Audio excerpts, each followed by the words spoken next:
तो आज का जो हमारा टॉपिक है वो है स्प्रेन, मतलब मोच जिसे हम बोलते हैं। ये सबको पता होगा मोच क्या होती है, मोस्टली सबको होती है, सुना भी होगा रिसेंटली। तो इंग्लिश में इसे हम बोलते हैं स्प्रेन और हिंदी में मोच। डेफिनेशन क्या है? स्प्रेन जो होती है ये क्या होती है, जैसे मोच कैसे आती है, जैसे कि कोई लिगामेंट होता है, ठीक है, लिगामेंट या फिर जॉइंट की जो टेयरिंग हो जाती है उसको हम बोलते हैं स्प्रेन। ये क्यों होती है? जब एकदम एकदम से झटका लगता है लिगामेंट्स में या फिर जॉइंट में, ठीक है, उसके जॉइंट के आसपास जो लिगामेंट्स होती हैं, ठीक है, उसमें टीयरिंग हो जाती है। तो उसकी वजह से ये बोलते हैं हम लोग कि वहां पर स्प्रेन हो गया। वो टूटता नहीं है, लिगामेंट को चोट लगती है, एकदम ट्विस्ट टाइप जिसे बोलते हैं वो हो जाता है। और ये क्यों होता है ज्यादातर? ये कहाँ पर होता है? ये होता है एंकल पे, नी पे और रिस्ट पे, ठीक है। और इसमें क्या होता है, इक्वल अमाउंट में, मतलब पैरेलल में ही मसल्स और जो लिगामेंट्स होते हैं वो ट्विस्ट हो जाते हैं, ठीक है। इसकी वजह से इसको बोलते हैं स्प्रेन। इसमें हम लोग ये देखते हैं कि ऐसे नीलापन आया था, पेशेंट को चलने में बहुत प्रॉब्लम होती है, मोस्टली एंकल्स में, नी में और रिस्ट में होता है।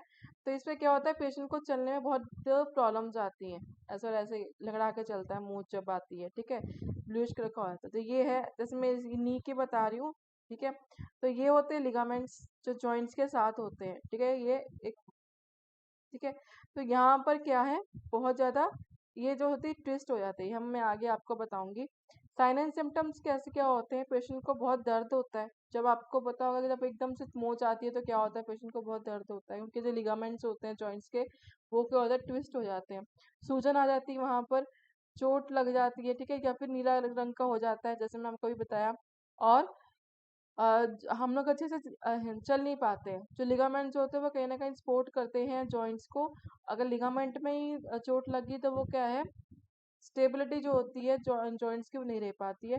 पेशेंट के ऊपर, अगर पेशेंट अपना वेट जो है वो नहीं झेल पाता, उसका वो एंकल जो होता है, पेशेंट का वेट जो होता है, पर्सन का वेट जो होता है वो नहीं झेल पाता, और बहुत ज़्यादा उनको इंजरी वगैरह हो सकती है, ठीक है।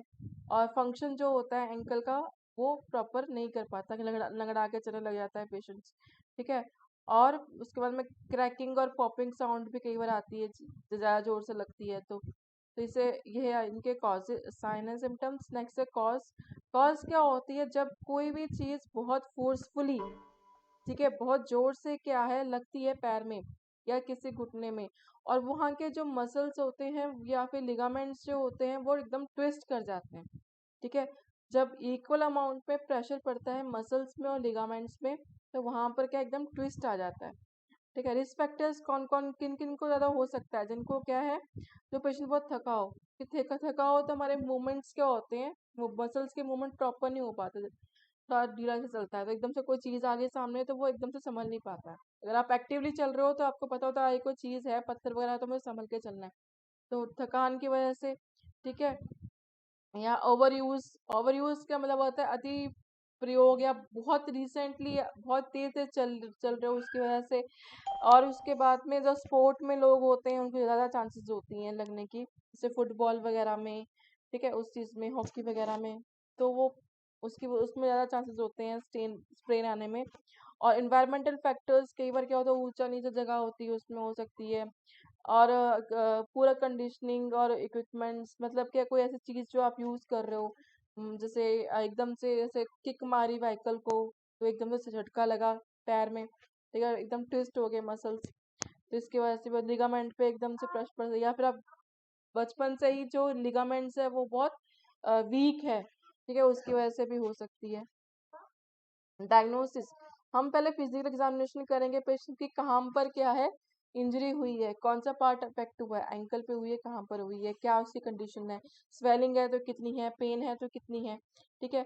और उसके बाद में एक्सरे करवाएंगे, ये पहचान कर अगर हमें प्रॉब्लम आ रही है डिटेक्ट करने में, क्योंकि अगर फ्रैक्चर होगा तो पेशेंट बिल्कुल भी उस पोर्शन पे हाथ नहीं लगाने देगा, मूवमेंट्स नहीं होगी।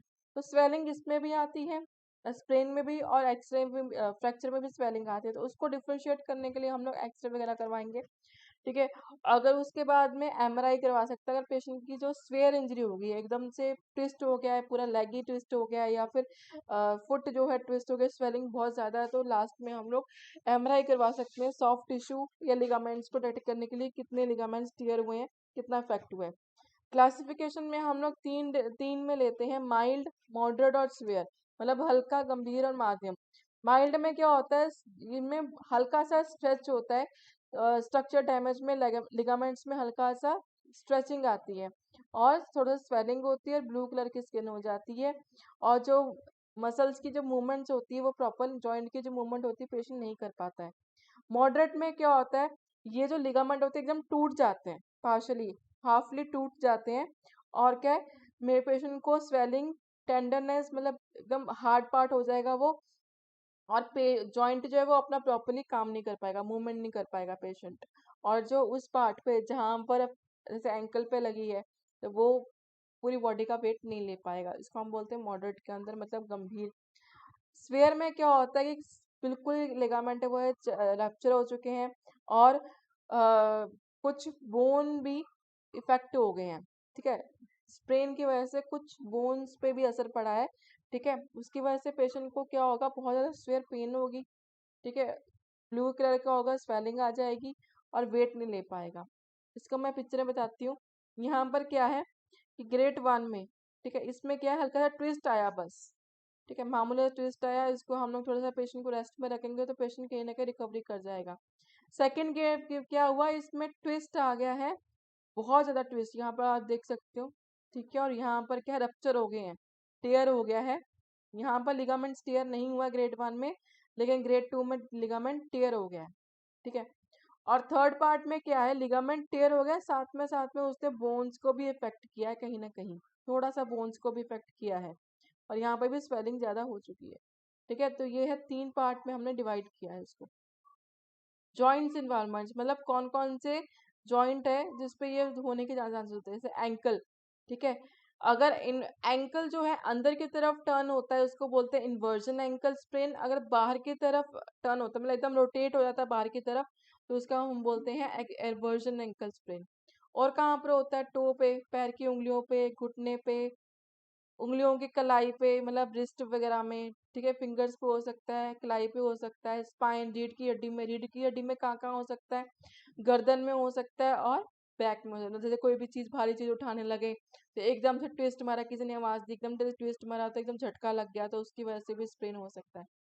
ट्रीटमेंट के लिए हम लोग क्या करेंगे कि पेशेंट को बोलेंगे प्रोटेक्ट, ठीक है, जिस पार्ट में पेशेंट को इंजरी हुई है उस चीज को हम प्रॉपरली देखेंगे कि किस ग्रेड में है, फर्स्ट, सेकंड या थर्ड, ठीक है, ये हमें पता लगेगा, या फिर एक्सरे के द्वारा या फिर एमआरआई के द्वारा कि कितना पार्ट इफेक्ट हुआ है। अगर पेशेंट बेयर कर रहा है वेट उसका, थोड़ा बहुत चल रहा है, तो इसका मतलब ग्रेड 1 है, तो हमें माइनर उसकी देखभाल की जरूरत है।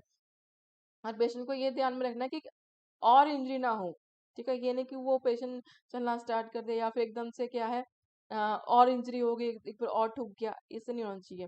पेशेंट को जितना हो सके रेस्ट करने के लिए बोलना है, और मतलब चलने को या फिर एकदम वेट डालने को एंकल के ऊपर कम बोलना है। आइस पैक से हम लोग उसपे आइस बर्फ लेके क्या है उसके ऊपर लगा सकते हैं, जिससे क्या है स्वेलिंग और पेन जो है वो कम होगी। ये हमने 3 से 4 बार करना है 10 से 15 मिनट के लिए, जिससे क्या होगा, स्वेलिंग कम होगी, पेशेंट को पेन जो है वो कम होनी शुरू हो जाएगी, ठीक है। और जो पेज ये करता है, आइस पैक क्या करता है, जो पेन होती है उसको सुन कर देता है, और पेशेंट के अ, जो क्षमता होती है कि हाँ उसको जो स्वेलिंग होती है वो भी कम कर देते हैं। और उसके बाद में क्या कर सकते हैं, जैसे इंजरी हो गई, कट लग गया है प्लस स्प्रेन भी हो गया है, तो हम लोग उस पर ड्रेसिंग वगैरह कर सकते हैं, पेशेंट को मूवमेंट करने के लिए कम कर सकते हैं। अगर स्वेलिंग ज्यादा है, ठीक है, तो पेशेंट का जो फुट है, ठीक है, जहाँ पर चोट लगी है वो वाला पार्ट क्या थोड़ा सा ऊपर कर देना है, ताकि जो स्वेलिंग है वो थोड़ी कम हो। तो ये था स्प्रेन।